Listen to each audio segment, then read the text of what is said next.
Guatemala presentó los titulares.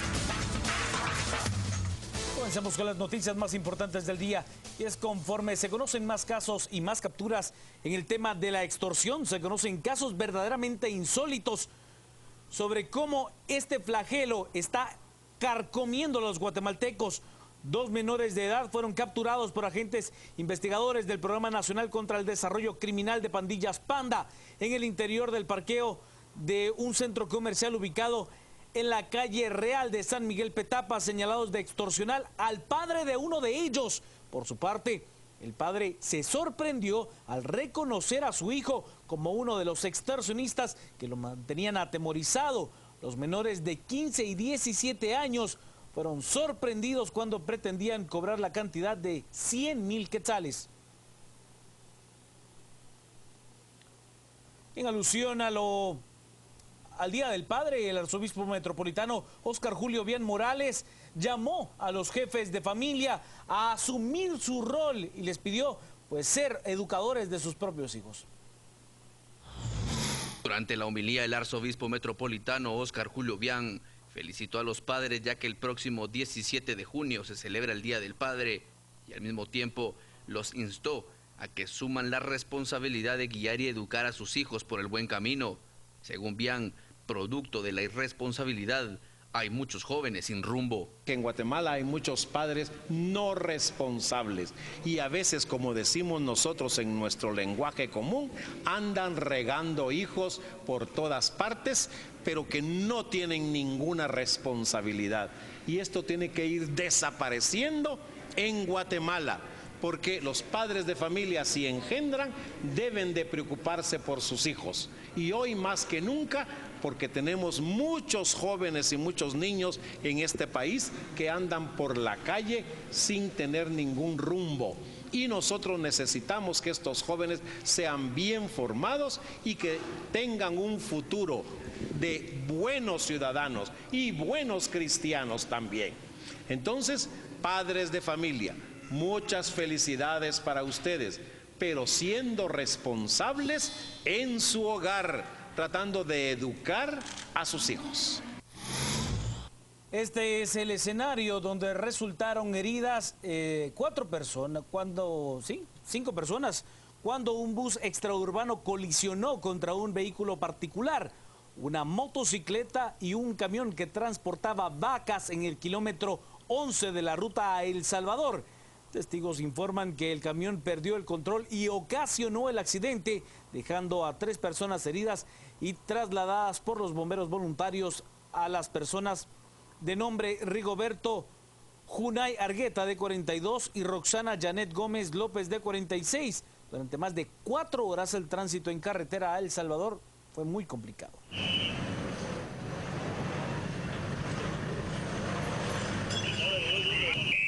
Este segmento es presentado por Jaguar Energy. Seguimos trabajando para encender Guatemala.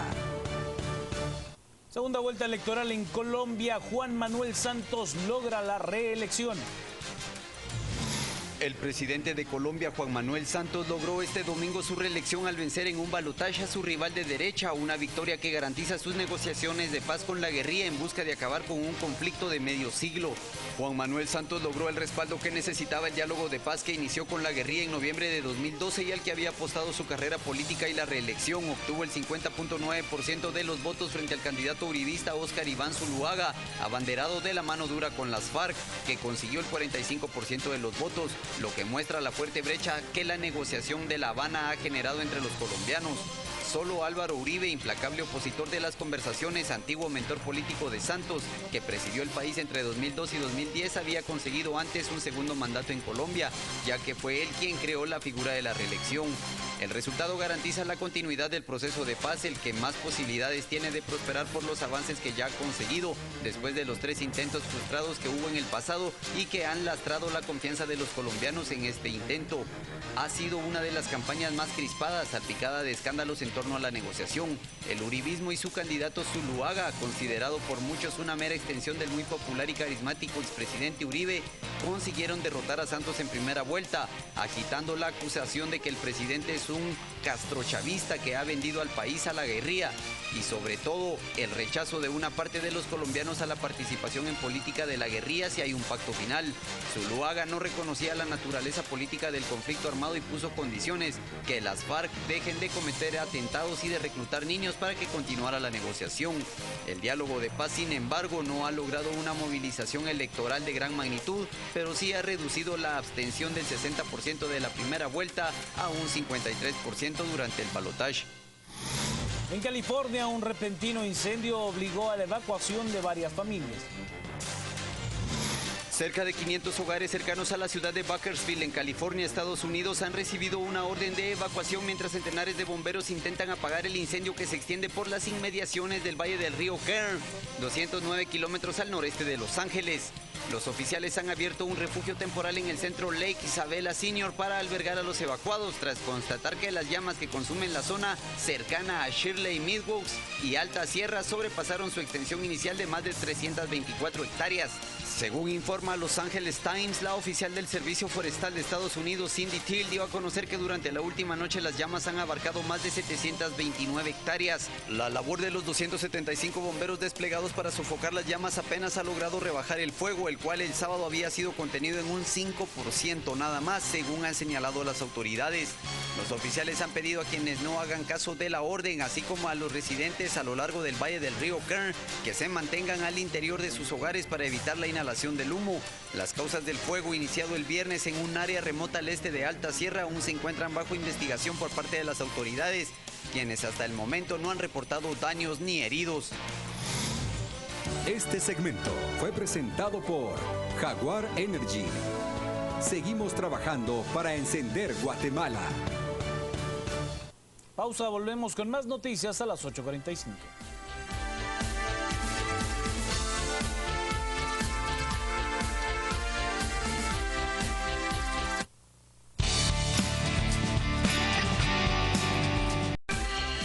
Contarle ahora que el arzobispo metropolitano Óscar Julio Obiang Morales hizo una fuerte crítica a la adquisición de más préstamos internacionales por parte del gobierno de Guatemala. Debido a los préstamos que se han hecho últimamente en el Congreso de la República, el arzobispo Óscar Julio Obiang señaló que estos préstamos no solo están empobreciendo a los guatemaltecos, sino que no se utilizan para temas primordiales. Las autoridades que están encargadas de velar por estos préstamos son los que deberían no solamente aprobar, sino protestar cuando las cosas no están bien hechas, ¿verdad? Porque el gobierno puede proponer, y eso está bien que proponga, pero los que están obligados a aprobar esto son los que deben meditarlo bien y no hacerlo a la ligera, porque esto compromete a todos los ciudadanos de nuestra Guatemala. Porque no solo nos estamos empobreciendo, sino que todavía tenemos que estar pagando préstamos y muchas veces para cosas que no son las primordiales en nuestra Guatemala. Un hombre de origen mexicano, supuesto líder del grupo de los Zetas en Guatemala, fue capturado en el norte del país.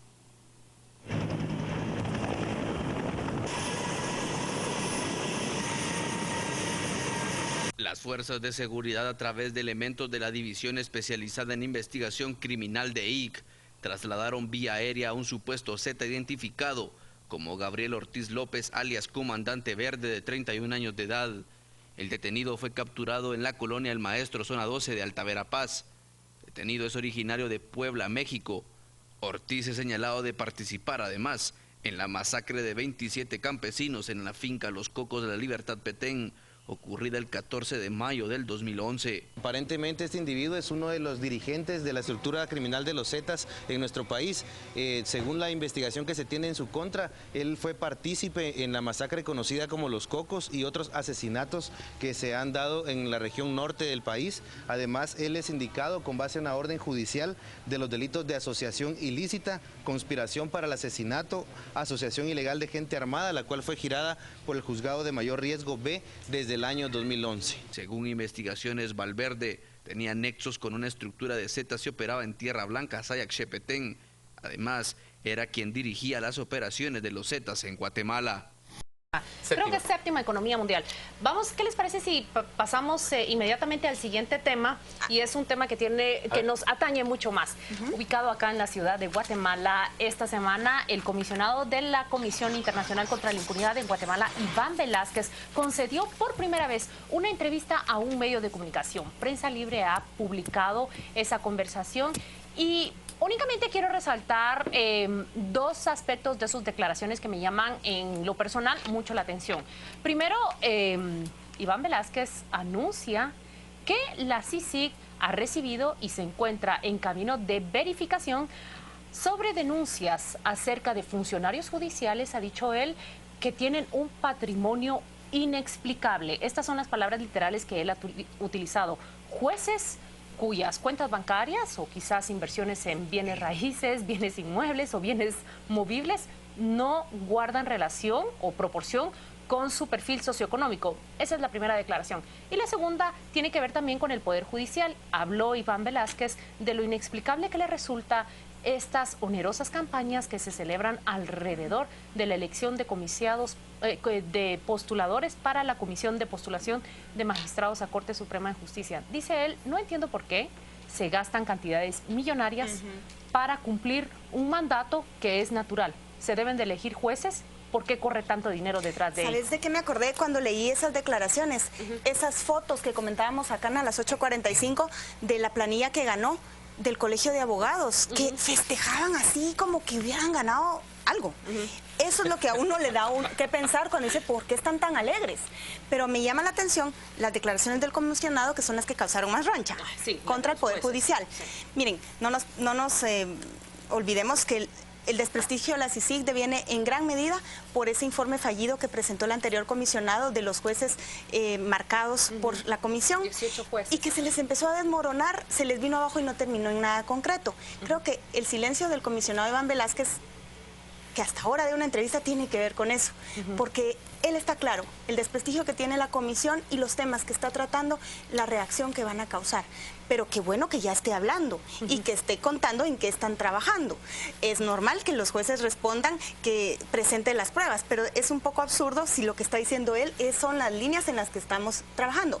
Y me parece sano y que puede levantar el caído prestigio de la CICIG si ellos finalmente consiguen documentar ese incremento del patrimonio de operadores de justicia, tanto fiscales como jueces y sus secretarios, que podrían estar recibiendo sobornos, como decía él, o pagos por sus resoluciones o sus investigaciones. A esta mesa llegan ese mismo tipo de denuncias, porque acá todos hemos recibido notas sobre jueces que cobran cantidades tan astronómicas como $300,000. Hemos publicado y documentado cuestionamientos tan severos como el que se le ha hecho a Giselle Reynoso, la jueza que es decana también de una facultad de Derecho de la Universidad que elige magistrados, Rural, aunque tengo entendido que la cambiaron ya. Sí, ya la cambiaron de la Universidad Rural. Sí le permitieron participar en la votación de fiscal general, y recuerden que fue una de las personas que votó en contra o excluyó más bien a Claudia Paz y Paz. Pero en términos generales, a mí me parece saludable que el señor Velázquez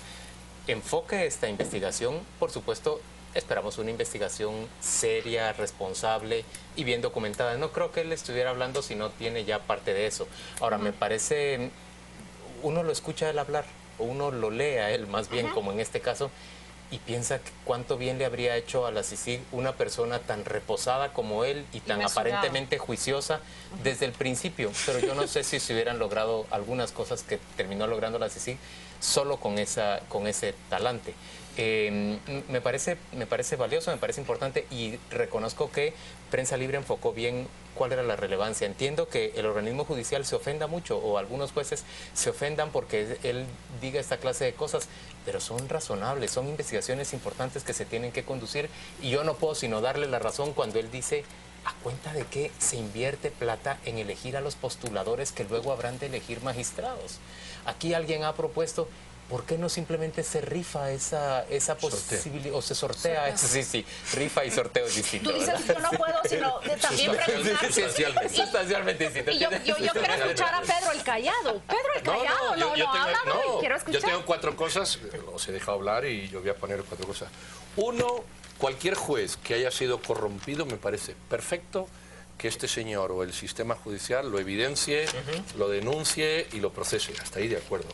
Pero a mí me surgen 3 o 4 reflexiones en torno a esta idea. La primera es, ¿son esos cuerpos y aparatos clandestinos o está investigando a toda la judicatura? Es muy distinto. Es decir, no es lo mismo ponerse juez por juez a ver a quién me crucifico, por poner un ejemplo, ¿no? Sí. Que detectar una mafia de cuerpo, que es la misión de la CICIG. Pero creo que esa es una manera de operar de una mafia. Bueno, puede ser una respuesta a tu pregunta. Pero puede no ser. Sí. Entonces mi pregunta es, ¿con qué criterio? ¿Va eso enfocado en la misión de la CICIG? Puede que sí, y bienvenido sea, pero también puede que no. Y entonces a mí me queda el interrogante como que eso no se diluyó, no se explicó suficiente, quedó diluido en la conversación. Lo segundo es que hay que recordar que el señor Dalanese, que Dios lo tenga en su gloria, durante un año, pero lo tenga por ahí perdido. Durante un año estuvo mediáticamente vendiéndonos el informe de los 18 jueces de la empresa. Por un año lo vendía, lo voy a sacar, amenazaba, decía.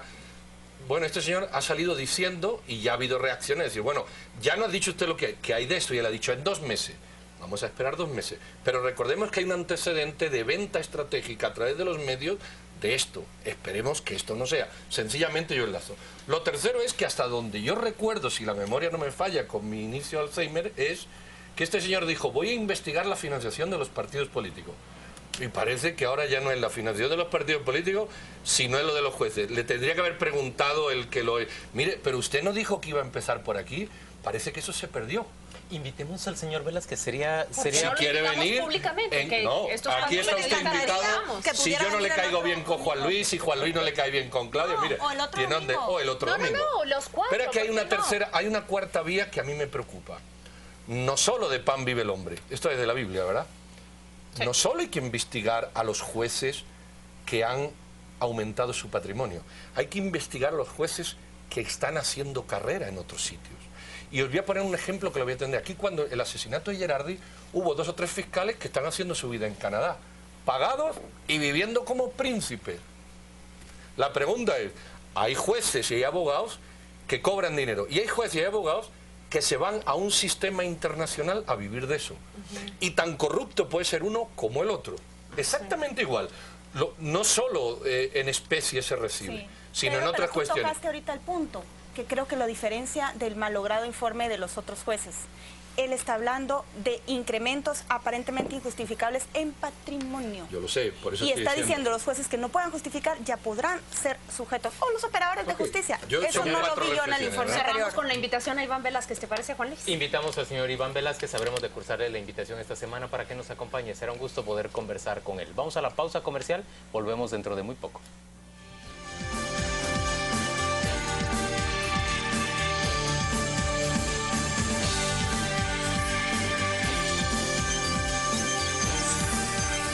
De tu hijo. Señores, vamos a discutir todavía el tema de cómo se ha desarrollado, cómo ha evolucionado la opinión pública en torno al caso Erwin Sperrisen y la sentencia que se ha dictado en Suiza, pero además el anuncio que ha hecho la defensa del señor Sperrisen en aquel país, que habla de plantear una apelación en base a la vulneración de su derecho a la defensa. Ellos creen que al no haberle permitido presentar a todos los testigos que querían presentar y al no haberle permitido también presentar, por ejemplo, el video de la señora que fue filmada en Guatemala como querellante adhesiva, desconociendo las circunstancias en las que ella era querellante adhesiva, pues se ha vejado su derecho a la defensa. Hablaban también en términos generales de la presentación de lo que ellos creen que son testimonios espurios. No dice nada la defensa, en cambio, en ese alegato que hace, no dice nada respecto de la prueba científica, de los peritajes balísticos y de otro tipo de peritajes y de otro tipo de testimonios también que fueron presentados en este proceso. Pero ese es el caso que más discusión ha desarrollado en Guatemala en los últimos días. ¿Qué podemos decir? Yo quiero decir una cosa que le voy a escribir el próximo martes. O sea, se le estás adelantando a tu lectores. Estoy adelantando por si alguien quiere verlo más despacio. Pero voy a dar la reflexión que a mí me ha quedado en la cabeza. 1. Pongamos tres estados, Texas, Suiza y Guatemala. En Texas existe la pena de muerte y se ejecuta sin piedad. Y la ciudadanía la acepta y la cumple. Y no hay discusión. Es en cámara de gas, lo que sea. En Guatemala existe la pena de muerte, pero no se cumple. Y en Suiza es inconcebible hablar de pena de muerte. Entonces, un mismo delito se ve distinto en los tres sitios, porque la ciudadanía de los países, que es la costumbre generadora del derecho, decide que a sus criminales ¿cómo se dice? Los sentencia o los trata como la sociedad quiere, como ella quiere. Esto es muy importante. Cuando positivamos el derecho, lo que queremos es ver cómo nosotros queremos que nos vean los demás, o aceptamos cómo los demás nos tienen que ver a nosotros. Entonces, mi punto es inconcebible o es un elemento realmente preocupante o de disfunción de justicia que el caso Sperisen y Pavón se juzgue en Suiza. ¿Sabes por qué? Porque es lo mismo que si tú a un tejano lo utilizas en Suiza. Jamás lo condenan a muerte. Y a un suizo jamás lo condenan a muerte. Y en Texas lo matan. Entonces, el derecho y la ciudadanía tiene la obligación de juzgar sus delitos. Y cuando se juzga afuera, se crean estos problemas de comprensión producto de un análisis de que las sociedades y sus costumbres son las que generan su marco jurídico. Solo hay que tener claro que él está juzgado en Suiza porque él así lo quiso. Yo lo sé, yo he metido en la esencia, no en el punto. No, pero yo creo que hace falta decir esto porque yo he escuchado las opiniones, he leído lo que se ha escrito, especialmente en redes sociales, y la ciudadanía o quienes comentan a través de estas redes desconocen que Erwin Sperisen fue juzgado en Suiza porque para allá salió. Ajá. Él, como ciudadano que comparte las dos nacionalidades, eligió el fuero que elegía para ser juzgado. También me he dado cuenta que se omite en todas estas discusiones, se finca mucho en el hecho de que declararon 2 exconvictos, me parece, y no anotan o parecen ignorar que declararon también 4 policías, ojo, activos en la Policía Nacional Civil, relatando todo lo que allí sucedió. 4 policías cuyos testimonios han sido ignorados cuando adversan la calidad de los declarantes ante el Tribunal de Ginebra. Yo me quiero centrar en la falta de comprensión que pela Pedro. Es que como no tengo dominio de eso, cómo la sociedad lo evaluaría en Ginebra, yo hablo de aquí. Y creo que aquí hay una gran falta de comprensión de que hubo ejecuciones extrajudiciales. Y veo esa polarización tan presente. Pero hay una especie de aquiescencia con esas ejecuciones. Yo lo que he visto en redes sociales es una polarización que se ha visto ya en otros casos de la justicia guatemalteca o casos sociales donde hay una diferenciación entre el ellos y nosotros. Y a Erwin hay una porción de la sociedad que yo respeto su opinión, no estoy de acuerdo con ellos, pero me gusta tratar de entenderla. Cuando dice que él es un héroe, pero que él es un padre de familia, que se le está tratando como un asesino en serie y que se está haciendo injustos con alguien que no merece ser tratado así. Yo me pregunto, ¿a qué grupo es al que se le está vinculando a él socialmente? A lo mismo, Paola, que pasaba con Ríos Montt, donde la gente iba al juicio y la jueza se levantaba vitoreando su triunfo. Pedro, es que por eso hay que entender la sociedad. Ideológicamente, yo creo que aquí es socioeconómicamente. Bueno, me da igual. ¿Por qué ideológico? Porque en este caso ideológico. Porque es lo mismo. Tú ves esta sociedad dividida siempre en 2 grupos. Siempre. Como dijo Paola, ellos sí. En 2 grupos. Un grupo nosotros, que acepta A, B o C y un grupo que revoca A, B o C. ¿Y sabes por qué? ¿Sabes por qué? Porque las leyes no se cumplen. Y cuando las leyes no se cumplen, y en este país no se cumplen, entonces cada grupo reclama su parte de la ejecución legal de lo que él entiende. Su parte de sin verdad. darse cuenta que hay una ley, la que sea. Así y es. si hay que conducir por la derecha, al que va por la izquierda hay que cortarle el cuello. Y viceversa. Bueno. No, hombre, es una expresión coloquial que lo que quiere decir hay que sancionarlo. Lo que tú no puedes ver es que el gobierno, todos los gobiernos municipales incluidos, cada año, cuando no has pagado tu tarjeta de circulación o no has pagado tus impuestos, va y te indulta. Y la pena de muerte en este país, y yo ya lo he dicho aquí muchas veces, y yo soy contra pena de muerte, existe. Mi pregunta es, ¿por qué no se aplica? Pero bueno, ¿qué es eso de estar suspendida? O se quita o se deja. El concepto está suspendido, es la adaptación. Requiere una reforma. No, pero la Constitución la pone. Es una reforma constitucional. No existe, está en la Constitución. Pero lo que hay es mi punto es, cada bando hace su interpretación del marco legal y quiere tener razón. Y llega un bando que dice, no, como con el genocidio. se reforma la Constitución, que no está reformada, y se quita la pena de muerte. ¿Y quién tiene razón? Claro, ¿por qué no se hace un referéndum en el país de pena de muerte? Porque se gana. ¿Fueron redentores de la patria o no fueron redentores Entonces, de la patria? la costumbre, de hecho, que es la fuente de derecho... defiende el tema de la pena de muerte porque sabe que la mayoría se identifica con ese... Y pasa esto, la costumbre de una sociedad que es la fuente de derechos se ignora y aparece el positivismo jurídico. Pero, yo entiendo, pero la pena de muerte no hace mejor tu legislación, bueno, pues. Díselo a los tejanos. Señores, pero del punto de Pedro lo que yo no puedo aceptar es que muy bien la costumbre y muy bien el respeto a la costumbre, pero por favor, si aquí hay una ley que dice que no se va a cometer ejecuciones extrajudiciales, es decir, que la autoridad no puede matar si no es sancionado por una orden judicial, es que eso es una ley, simple y sencillamente. Aunque a la mayoría le disguste esa norma, la norma se tiene que cumplir. ¿Sabes qué es lo que disgusta a la mayoría? Tú sabes, en el fondo... Bueno, no sé si a la mayoría, bueno, pero a un grupo, al grupo. ¿Sabes lo que disgusta? Que también la ley dice que al criminal que mata hay que matarlo.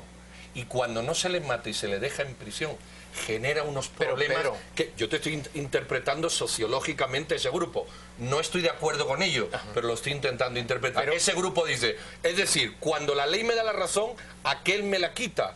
Y aparece la razón por mano propia. Hay que explicarle que la pena de muerte, incluso en un país como Guatemala, solo está garantizado, solo está regulada para cierto tipo de crímenes en ciertas circunstancias. Un narcotraficante no está llamado a ser condenado a muerte. Si un asesino... En determinados casos, cuando cumplen ciertos agravantes.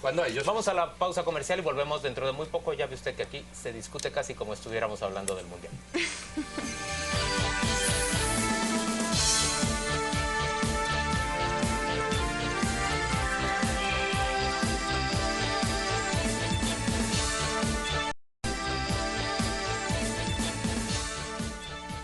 Estamos de vuelta a las 8:45 y le ofrecemos ya la información sobre el contenido de la edición de esta semana en la revista Contrapoder.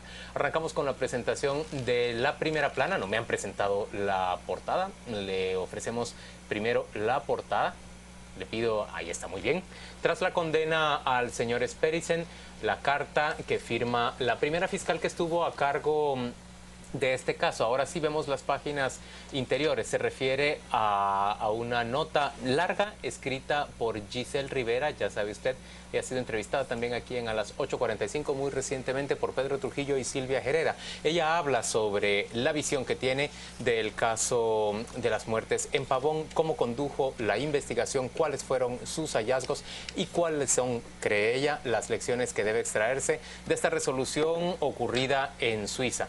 Hemos entrevistado al señor López Villatoro, quien en estas elecciones de magistrados, o más bien esta postulación de candidatos a magistrados a Cortes de Apelaciones y a Corte Suprema de Justicia, va a jugar un papel muy importante porque su grupo, el grupo que él lidera, en esa entrevista justamente reconoce que él lidera ese grupo, pues ha obtenido 4 y 3 representantes en la elección que se hace adentro del Colegio de Abogados, y él se presenta ahí como un líder de una corriente profesional.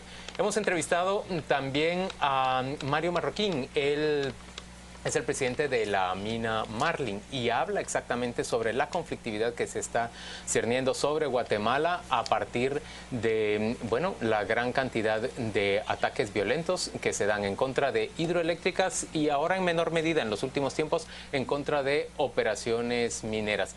Por supuesto, en Contrapoder estamos también en el momento del Mundial. Y estamos hablando del torneo de Messi. Esta es la gran ocasión de Messi, o esta puede ser simple y sencillamente la ocasión en la que Messi se pierde la posibilidad de ser un gran protagonista mundial. Hablamos de cinco poetas muertos recientemente. Maurice Echeverría escribe sobre cada uno de ellos y escribe una elegía para cada uno de ellos. Léalo, creo que puede ser un tema muy interesante. Y vamos al último tema que le vamos a presentar. Mire, ahí está Diana Guerra, la protagonista en Canal Antigua del clima y las muchachas pero también El Caballero, que representan o que le presentan todos los días el clima a los guatemaltecos en la pantalla de televisión.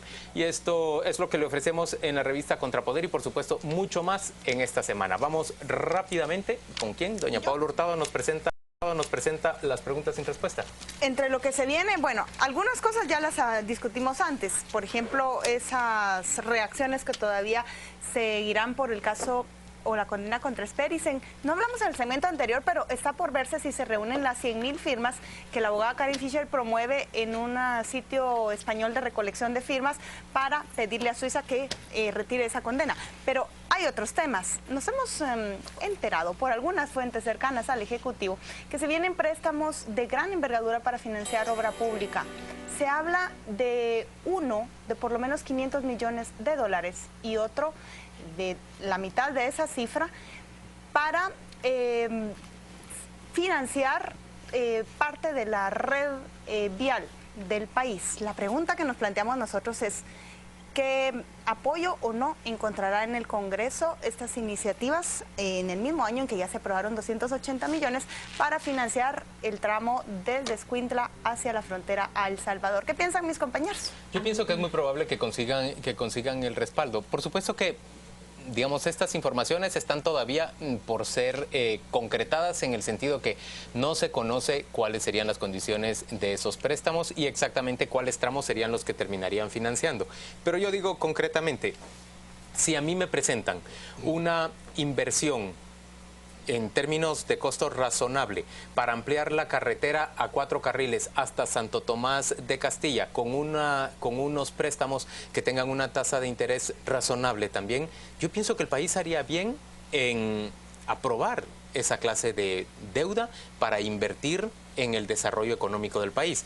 Pero yo quiero cerciorarme, yo quiero asegurarme de que estamos pagando el precio correcto por las carreteras y no lo estamos inflando en un 25 o 30% para pagar todo el costo político que supone que ¿cuántos diputados lleguen a aprobar los préstamos al Congreso? Yo solo tengo una opinión. ¿Recuerdan cómo los 3 millardos en bonos quedaron parqueados finalmente el año pasado en el Congreso de la República? Los que iban a servir para pagar la deuda flotante. Claro, decía, bonos o por las buenas o por las malas. De alguna manera, aunque se trata de canastos diferentes, pero todo esto está pasando en el Congreso. Es decir, no pasaron aquellos por las buenas, pero mucho lo que está pasando ahora por las malas, podríamos decir, se llega a concretar. De una u otra manera, lo que refleja es un proyecto de nación bastante improvisado, un proyecto de desarrollo de infraestructura bastante improvisado. Por supuesto que pienso como Juan Luis, que el desarrollo del país está también en su infraestructura, pero lo que yo veo es que todo nos genera suspicacia. Primero nos genera si vamos a pagar la obra por el precio que es, y segundo nos genera una enorme sospecha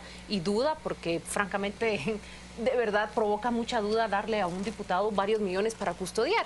Entonces creo que afecta especialmente al Congreso, que tiene la imagen más deteriorada de nuestra democracia. ¿Tú qué pensás, Pedro? Mira, yo creo que el Mundial es perfecto para esto. Para que es el momento apropiado. Cada 2 o 3 minutos, y este es un ejemplo. Yo lo tuiteé hace una semana. ¿Qué va a ocurrir? ¿Cuántas clavadas no van a dar? Aquí está la primera. Lo primero es lo que se debía, que Claudia ya ha hecho una reflexión de ello. Se debía un dinero, ¿qué pasó? No se sabe. Lo segundo es lo que se están financiando, ya va por más de 1.000 millones de dólares. Entonces son 750 más 300 más 200, ya por 1.300 o por ahí, que eso supera lo que se debía. Pero hay una cosa importante que olvidamos.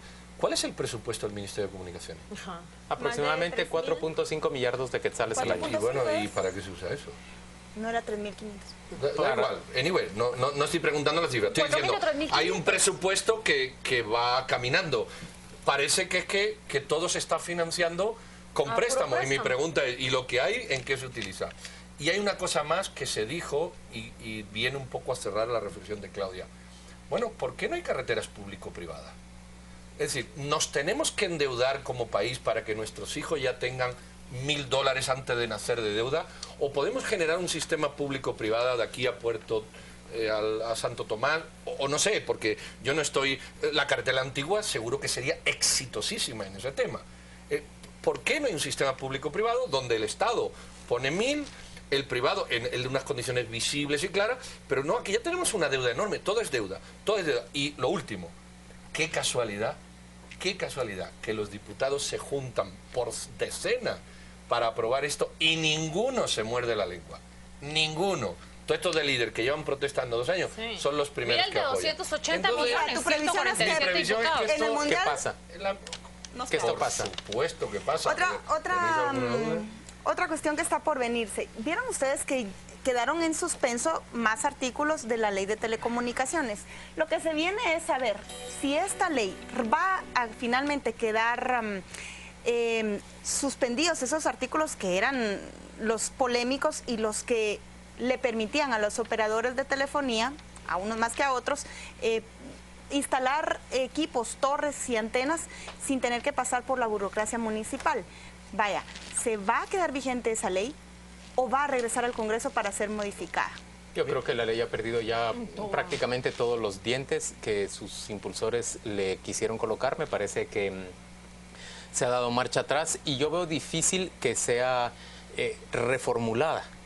Lo encuentro difícil. Me parece que, como yo explicaba la semana pasada, lo que tenemos aquí es una situación de orden comercial que se está legislando de una manera o de otra y va a tener que encontrarse una especie de acuerdo entre los participantes que básicamente son los interesados en proveer servicio de internet, de telefonía residencial, aunque ustedes no lo crean, todavía hay interesados en eso, y de cable en el área metropolitana, que es donde está el grueso de el mercado nacional y que hasta este momento está sobre todo en manos de una de esas compañías y las otras quieren entrar a competir. 2 meses estuvo vigente el artículo que les permitió instalar 1.516 pero postes. Estuvo 2 meses vigente, yo creo que fue menos 10 de tiempo. abril. Ah, 10 de abril. Sí. Mira, esto es una Frankenstein. Es decir, está hecha de recortes y pega. Está el paso por las municipalidades. Está contemplado, una vez que la ley se hizo, a los 2 días se dio un contrato multimillonario a una empresa. Y lo tercero es que hay un castigo a las empresas de telefonía celular, porque lo que no hace el ministro de Gobernación, que es evitar que en las cárceles entren celulares, obliga a las empresas a que ellos asuman el coste. Aquí hay una cosa que nadie se ha cuestionado. Nos ha dado tanto análisis la ley que nos hemos quedado en la ley. Otra vez nos hemos quedado en el huacal. ¿Quiénes se benefician con comisiones con estas leyes? Sí. ¿Qué empresas y qué tipo son cerca de funcionarios? Pero yo te lo voy yo tengo por lo menos 2 empresas cercanas al mismo funcionario. Y una en la que el funcionario es parte. ¿Y quiénes se ven afectados? ¿Y quiénes se ven afectados? Pero tiremos por ahí. A mí me gustaría conocer más en detalle la información, pero creo que también yo voy a utilizar las palabras de Pedro. Todos nos quedamos en el huacal y poco ha servido esta disputa comercial que llega apenas la superficie de ella a nuestros ojos. Por ejemplo, nunca se discutió la concesión de las radiofrecuencias. Recuerden ustedes que hace un año se concede de la misma manera, favoreciendo a la misma empresa que es Tigo. Lo sabemos acá, pero no lo mencionamos. Y ha servido muy poco esta ocasión para discutir lo que está de fondo. Esa concesión de radiofrecuencias pasó y tampoco se discutió de esa manera. Así Ahora, que... ¿qué intereses hay detrás? ¿Quién saca la ley? ¿Qué empresas ejecutan eso? ¿A qué responde, a qué ministerio responde esa empresa? ¿O se ascriben? Pero ¿sabes qué es lo más importante, Pedro? ¿Cómo se traduce eso en el usuario final, en el consumidor final? ¿Te sube todo? Somos, gracias a estas empresas, el país número 1 en competitividad de telefonía celular, pero también somos el país número 1 en el costo. Somos los que pagamos más caro nuestra comunicación celular. Registro, la ley famosa del registro de celulares, que ya hemos dejado. A mí me parece ese un buen punto de discusión. ¿Es realmente pagamos el costo más caro por telefonía celular? Eso dice el último estudio latinoamericano. A mí me gustaría... En competitividad somos número 1. Me gustaría revisarlo porque en términos reales lo que le dicen a uno los operadores es que Guatemala es un país de enormes beneficios en términos de precio, que se paga mucho más caro en otras naciones, incluso de la región. Pero aún así, Juan Luis, pagan los costos. Esa ley que también se nos ha olvidado, como la de los chalecos, de los motoristas, que aquí ya nadie quiere retomar nada, del registro de celulares, que no ha servido para nada, ni va a servir para nada, con la bulla que tuvo. Ese costo lo vamos a terminar pagando. Posiblemente no seamos los más caros, o sí, pero ten en cuenta que una parte de eso es el costo de Bueno, pues yo estoy citando aquí este estudio latinoamericano que hace menos de 3 semanas nos coloca. A mí me encantaría competitivos pero caros. Pero yo te voy a dejar espacio para que presentes preguntas sin respuesta, pero entre lo que se viene también deberíamos mencionar la modorra del Mundial. porque se viene un periodo de mucha inactividad y de muchas excusas. Bueno, modorra para el Yo que le solo lo permiten dejaría la ahí, modorra. miren, jornadas laborales de medio tiempo. Si quieren lo hablamos a mitad del mundial. Pero ¿quién puede darse una jornada laboral de medio tiempo? Con televisores sobre los escritorios. Gente que ya no regresa de almorzar. De repente lo podemos trabajar para otro programa. Yo solo quiero aclarar aquí que a mí el fútbol no me gusta. Entonces decir, está el mejor partido, yo estoy trabajando frente a la computadora, escucho gol, escucho no. Igual que sí. Pedro. ¿Feliz? Igual que Pedro, que el viernes pasado padeció la derrota de España sin moverse de su asiento. A mí Él hay estuvo otras todo cosas que me impasible, impávido. Pero hay otras fresco. cosas que me alejan de la computadora. Así perdimos con Suiza y fíjate. En el primer mundial, exactamente. Aquella vez fue 1-0, estamos hablando de 5-1. Porque esto va a ir a otra velocidad. Ah, ya, ok. Usted es optimista, eso me gusta descubrir. Bueno, venga, dos cosas más. Vámonos con las preguntas y respuestas. Dos solo. La primera, la Superintendencia de Administración Tributaria anunció unas reformas a unos artículos de un acuerdo gubernativo anterior donde sustancialmente promueve una amnistía fiscal y reforma algunos otros. Yo creo que esto se focaliza para cuestiones de construcción, fundamentalmente para construcciones de construcción que no estaban bien desarrolladas en lo que fue la ley de la reforma fiscal. El punto es por qué se hace ahora tan tarde, un año después. Mi impresión es que se hace tarde porque aquellos no supieron hacerlo. Recordamos que cuando entró la ley de reforma fiscal era un caos. Nadie se sabía qué se quitaban, qué te ponía. Y esto es fundamentalmente afecta a construcciones. ¿Pero qué opinan ustedes? La verdad que es difícil opinar de un asunto que termina siendo tan técnico y que uno tendría que tener algún expertise para comprender exactamente cuál es el cambio que se da y de qué manera puede afectar a la industria de la construcción.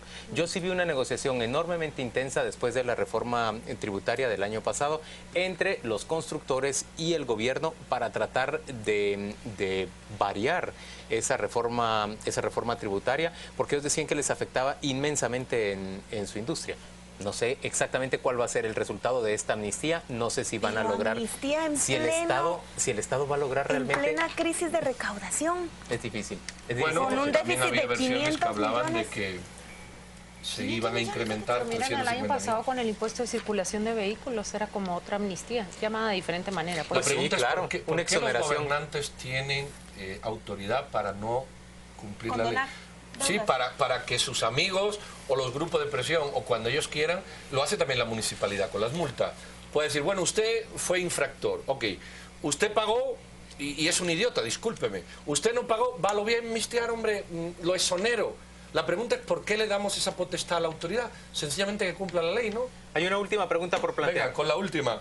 El Ministerio de Cultura, fundamentalmente, se olvidó de don Miguel Ángel Asturias. Para un premio Nobel que tenemos, se le olvida. Yo no sé si la cabeza le dará para otros escritores de, digamos, menos currículum que don Miguel Ángel.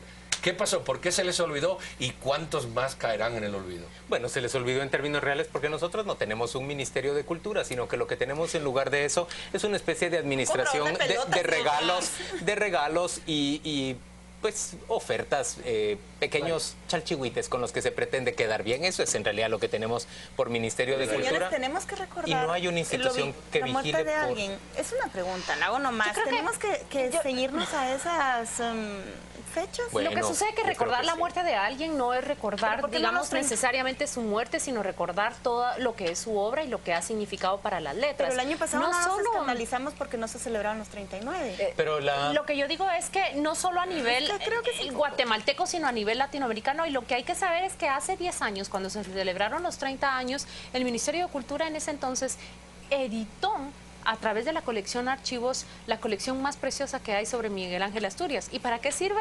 Para que llegue a las manos de todos y que todos podamos conocer la riqueza de nuestras letras. No, pero lo importante es que esas personas que escriben a partir de nuestra cultura, de nuestra idiosincrasia, esas personas que hacen cine, esas personas que hacen arte, nos describen a nosotros y construyen parte de nuestra identidad. Pero lo podemos hacer en cualquier momento. Esa referencia, pero las efemérides se aprovechan, Solo es una cruz. No Se creo que al ministro de Cultura le captaron aquel chiste de una vez, le dijo, oiga, ¿En Guatemala hay algún premio Nobel? Dijo, yo creo que hay. Pero ¿cuál o es la uno razón o ninguno, numérica? ¿no? No, solo explíquenme eso. Ustedes es que no tienen. No es que tú quieres desvirtuar la idea de celebrar una efeméride. Yo estoy de acuerdo.